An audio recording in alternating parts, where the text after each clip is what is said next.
আসসালামু আলাইকুম। দেখো আজকে একটা নতুন জিনিস নিয়ে চলে এসেছি। এটা হচ্ছে কি বলো তো বন্ধুরা, এটা হচ্ছে লঙ্কার আচার। দেখো আমি কাছ থেকে দেখাচ্ছি কতটা লোভনীয় লাগছে। এই আচার যদি 1 চামচ হয়ে যায় আমার তো ব্যাস আর কিছু লাগবে না।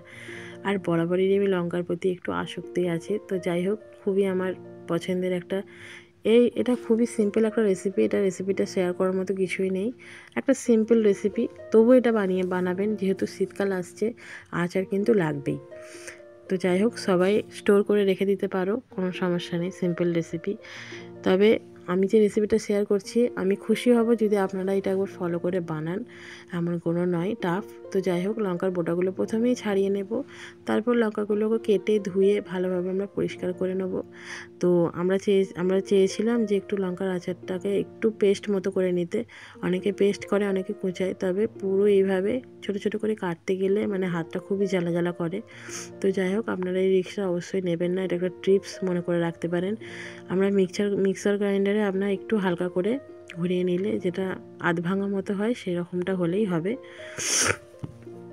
লেবুগুলোকে আমরা ধুয়ে নিয়েছি, সমস্ত জিনিস আমরা কেটে ধুয়ে জোগাড়টা প্রথমেই করে নিয়েছি।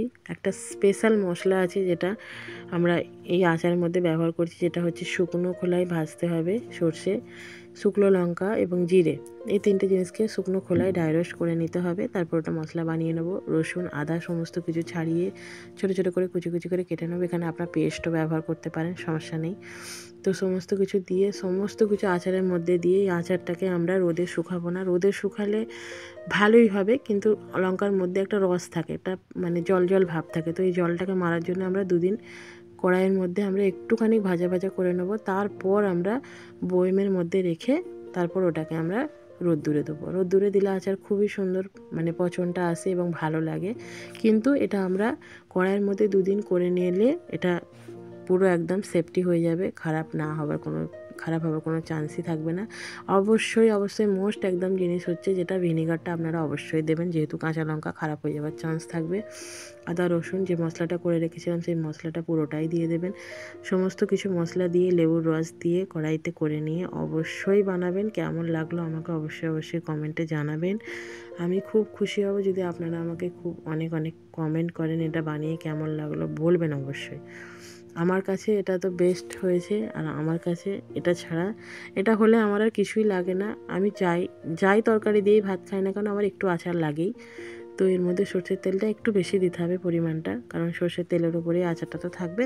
তো এইভাবে একটু নাড়াচাড়া করে নিতে হবে। তারপরে ঠান্ডা হয়ে গেলে আমরা এটা বয়ামের মধ্যে রেখে দেবো। কেমন লাগলো অবশ্যই জানিও বন্ধুরা, অবশ্যই এটা বানিও। তো যাই হোক, থ্যাংক ইউ সো মাচ। আমি দেখিয়ে দিচ্ছি শেষে আরেকবার, দেখো কতটা লোভনীয় লাগছে। টেক্সচারটা দেখতে পাচ্ছেন, জাস্ট মনে হচ্ছে